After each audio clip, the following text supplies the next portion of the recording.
Ciao Massimo, qui Ayrton Senna, il pilota di Formula 1, a chi mi sembra tu sia un gran tifoso. Ti posso dire forza, cerca da alzarsi, da svegliarti e venire a guardarci qui a Imola, sia le prove, sia la gara.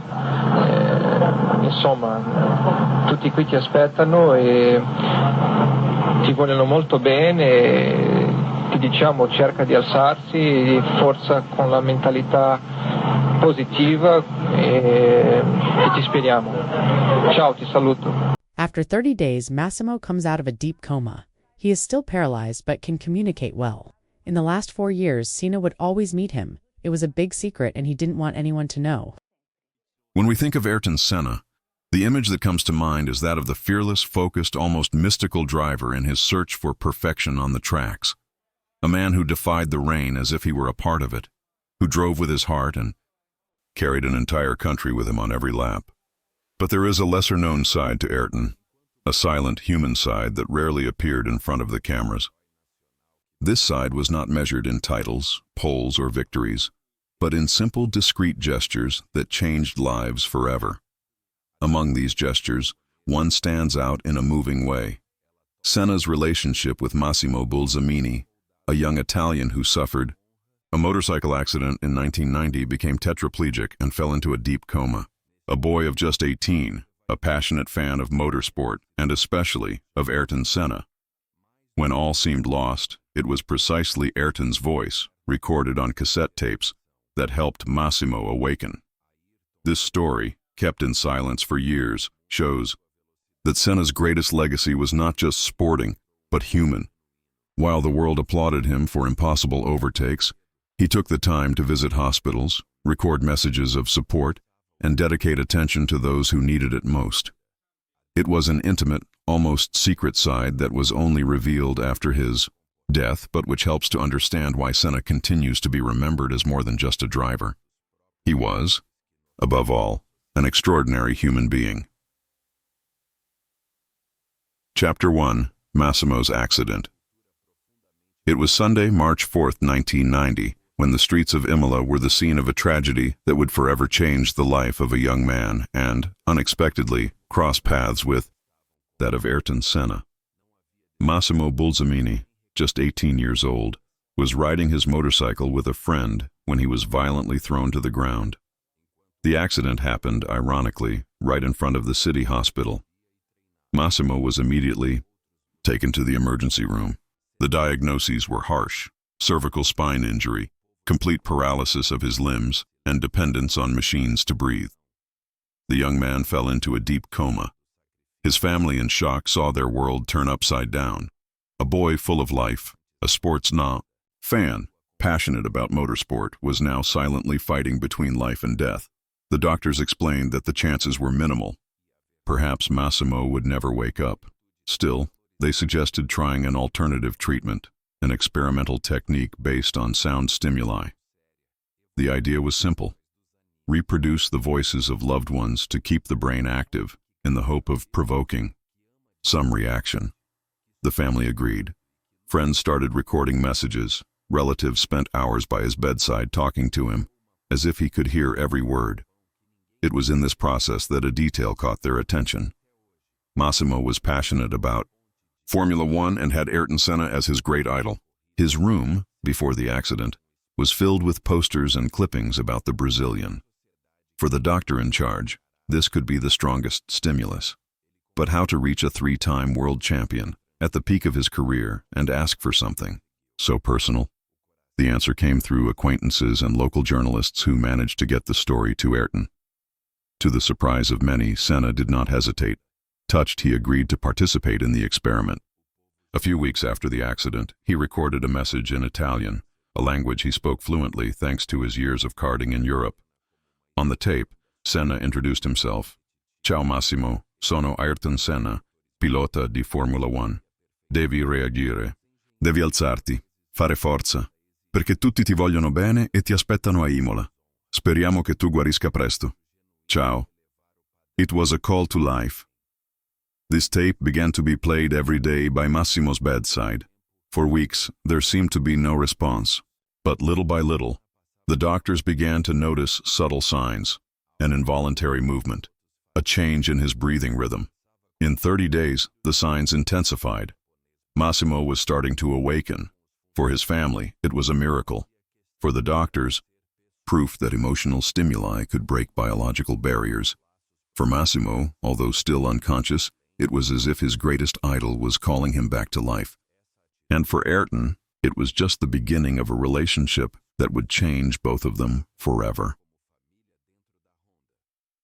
Chapter 2. The Voice of Senna. A few weeks after the accident, while Massimo Bulzamini remained in a deep coma, something extraordinary was about to happen. Until then, family and friends made simple recordings, memories from his youth, songs he liked, words of encouragement. They were attempts to break the silence that dominated that hospital room. But nothing had caused a significant reaction. It was then that the voice of Ayrton Senna entered the story. Through acquaintances and local journalists, the family managed to make the unlikely request that Senna record a direct message for Massimo. For many, the idea seemed impossible. Ayrton was a 3-time world champion, a man with a busy schedule of training, races, and commitments. But to everyone's surprise, he accepted immediately. This decision says a lot about Senna's character. He spared no effort, asked for no publicity, and sought no image return. He simply understood that for that young man, his voice could be vital. Senna had a good command of Italian, a language he had learned during his karting days when he raced for Angelo Perilla's team in the late 70s. He recorded his first message with naturalness and closeness, as if he were talking to a friend. Ciao Massimo, sono Ayrton Senna, pilota di Formula 1. Devi reagire, devi alzarti, fare forza, perché tutti ti vogliono bene e ti aspettano a Imola. Speriamo che tu guarisca presto. Ciao. It was a firm, direct call, but filled with affection and encouragement. This tape was placed in a recorder next to Massimo's bed and repeated daily. Senna's voice echoed in the room like a mantra.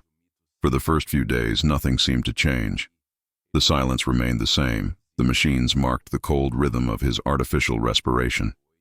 But the doctors believed in the process.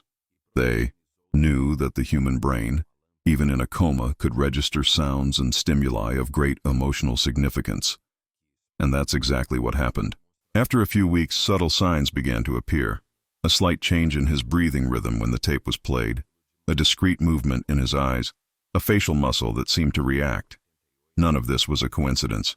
The medical team began to observe every detail carefully, and the family, who were already exhausted from waiting for a miracle, regained hope. After 30 days of exposure to the recordings, the result was evident. Massimo began to awaken.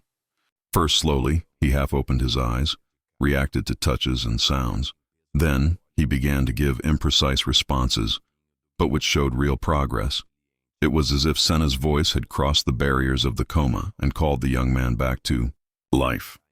The news spread discreetly among the hospital corridors. There was no fuss, no public announcement. Senna didn't want that. For him, it was a personal, almost intimate matter. And that's how the periodic visits were born. From that first contact, Ayrton decided that whenever he was in Imola for training, or races, he would stop by to see Massimo. It wasn't just a promise. It became part of his routine. Each visit brought a new recording, a new message of hope. Some tapes were lost over time, but one of them survives and still carries the strength of that gesture. Massimo, try to react if you can. Forza, perché tutti qui ti vogliono bene. Ti aspettiamo. Simple words, but which acted as fuel for a young man fighting for his life. Massimo's family never forgot those moments. They knew it wasn't Ayrton's obligation to be there, but a choice. The choice of a man who, despite the fame and pressure of the sport, found time to dedicate attention to an anonymous boy in a hospital bed. This choice would forever transform not only Massimo's life, but also the way many came to see Senna. This was the power of Ayrton's voice, a power that transcended the limits of the tracks, that did not depend on victories or trophies. It was the strength of someone who understood the value of life in its simplest essence, caring for others. Chapter 3. Massimo's Awakening. In 1992, 2 years after the accident, Massimo Bulzamini began to show clearer signs of returning to consciousness. The process was slow, but every small advance was celebrated as a victory. The doctors classified his state as a vegetative state, in which the patient is able to open his eyes, react to stimuli, and, little by little, interact minimally with the environment. For the family, it was as if a miracle was in progress.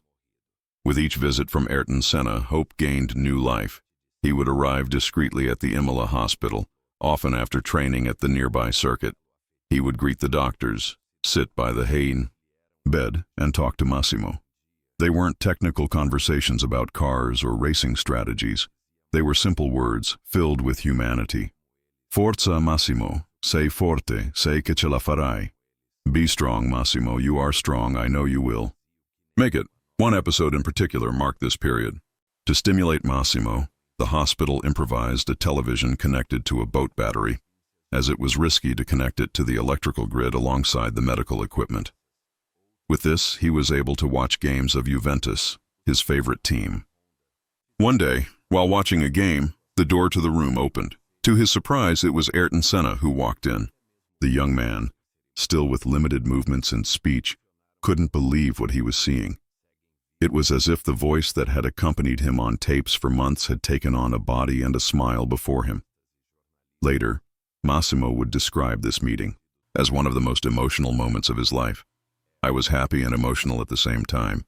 It was like seeing someone who was part of my fight again. This meeting cemented their friendship. Senna was no longer just a distant idol from the tracks, but a present friend in his daily battle. Chapter 4. The Final Act. In April 1994, 20 days before the San Marino Grand Prix, Senna visited Massimo for the last time. He recorded a new message of encouragement, but this tape would never fulfill its mission. Fate had prepared another story. On May 1st, 1994, Massimo was watching the Imola race on the television connected to the battery. In the first few laps, he saw Rubens Barrichello's car crash in practice, then the tragedy with Roland Ratzenberger on Saturday. On Sunday, the tension was great. And on the 7th lap, what no one imagined happened.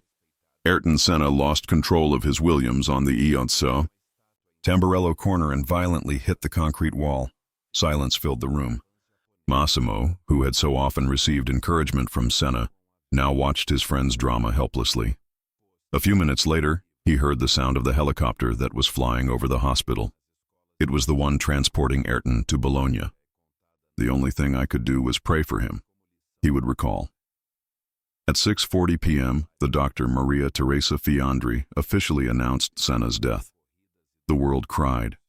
Brazil was plunged into mourning. But for Massimo, that pain had a different weight. It wasn't just the loss of a global idol. It was the loss of the man who had helped him awaken from a coma, who had become a silent friend in years of discreet visits. Chapter 5. Massimo after Senna. After Ayrton's death, Massimo continued his life resiliently. He remained tetraplegic, dependent on machines, but never lost his will to live. He learned to communicate with head and eye movements, and with friends, he developed his own alphabet to express himself. Technology over time also helped, allowing him to connect with other people and even participate in social media. In the community of Imola, he became a beloved figure. He was always present at local events, taken by friends in his wheelchair, equipped with a respirator. His presence was a constant reminder of struggle and overcoming. And he always carried a photo of himself with Ayrton, kept as an intimate treasure. He never wanted to publicize it. "It's mine. I want it to stay with me," he would say. For him, that memory was not part of a spectacle, but a symbol of a true friendship. In 2008, Massimo was transferred to a special care unit. Doctors and nurses who cared for him spoke of him as someone special, who, even in very difficult conditions, never gave up. Massimo actively participated in the life of the hospital. He became part of the community, a nurse said. He passed away on March 2, 2015, at the age of 43, after health complications. His friends wrote farewell messages. Now you are free even to run, if you want, together with Ayrton. Words that summarize the eternal connection between the two. Chapter 6. Senna and the Children. The story with Massimo was the most emblematic, but it was not the only one in which Ayrton revealed his humanity. For years he visited children's hospitals in Brazil and other countries. These visits were not publicized. They were not done for reporters or photographers. They were intimate moments in which Senna stopped being a driver to be just a man, bringing hope to children. In São Paulo, there are reports of entire afternoons he spent talking to young patients. He would arrive with miniature cars, but what he gave most was attention. He would sit by their beds, ask about each child's dreams, and before leaving, he would always leave a message of encouragement. A nurse recalled that once she asked a boy what he wanted to be when he grew up. The boy replied, "A driver, just like you." Senna smiled and said, "Then never stop believing, because believing is already the first step." For the families, his presence was a balm on days of suffering, and for the children, an unforgettable moment. Many kept these memories for the rest of their lives.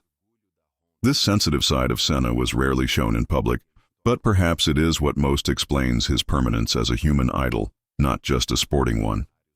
These encounters reveal the duality that defined him, the same man who raced at the limit at more than 300 km/h was capable of kneeling beside a sick child and treating them with the tenderness of an older brother.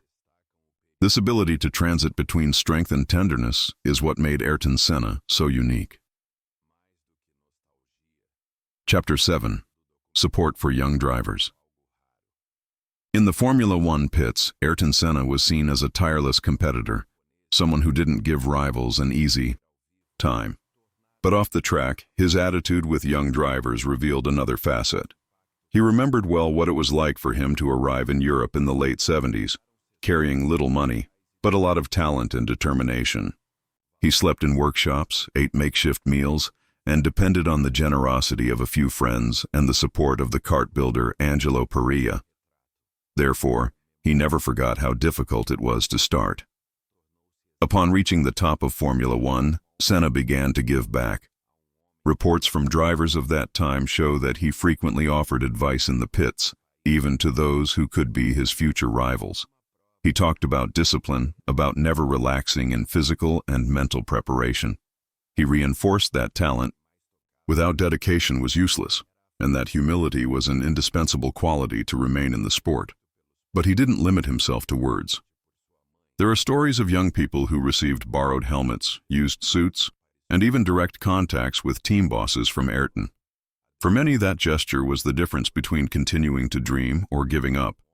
In an environment where most veterans barely looked at the rookies, Senna made a point of stopping, listening, and supporting. This attitude reflected his worldview.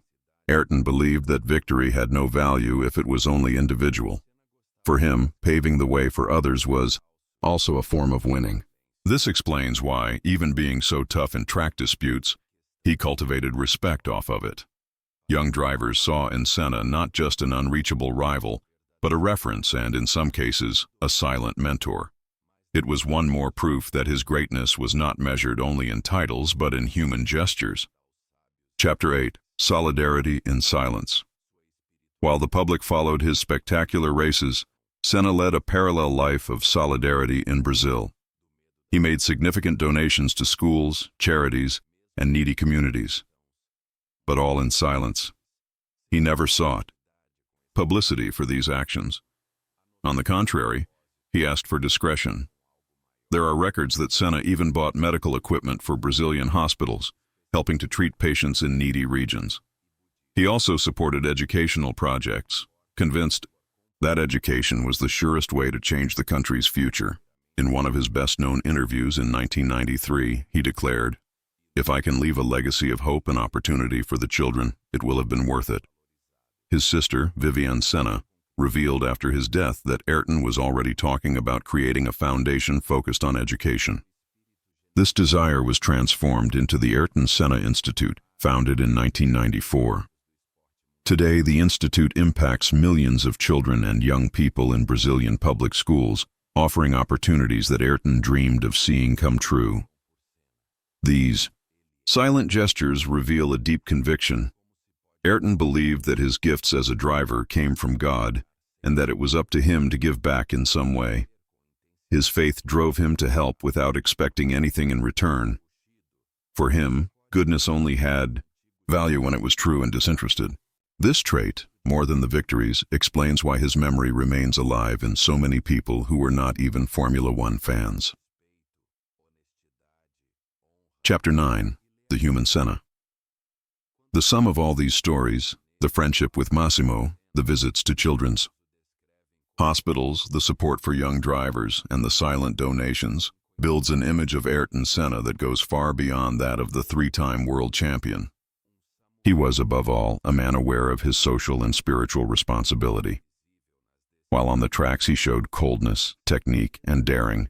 Off them he revealed sensitivity, empathy, and generosity. This duality, almost paradoxical, is what makes him so fascinating.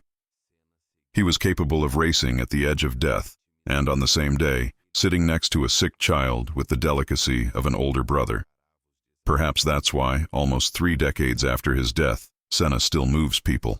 Not just because he won races, but because he left marks on ordinary people. Massimo Bulzamini is a symbol of this.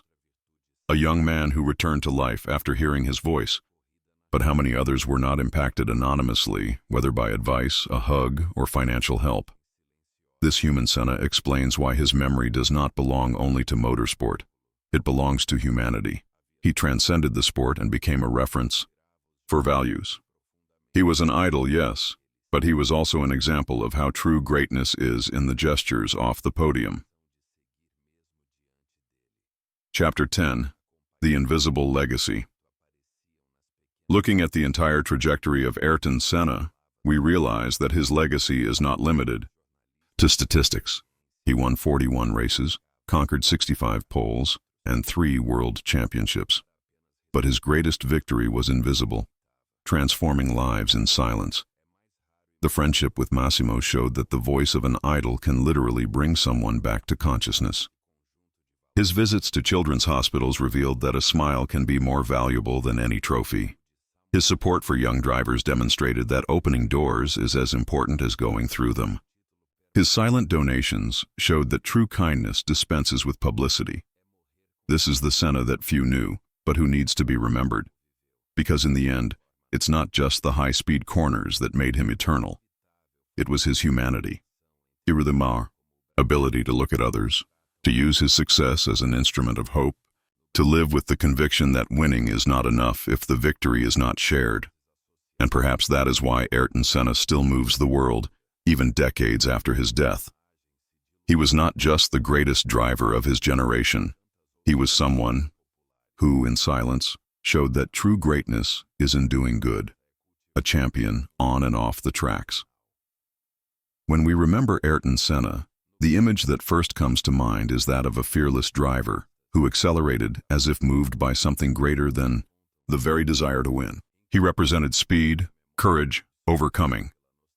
But by revisiting the story of Massimo Bulzamini, of children in hospitals, of young drivers who received his help, and of communities that were impacted by his silent donations, we discover an even greater Ayrton, the human being.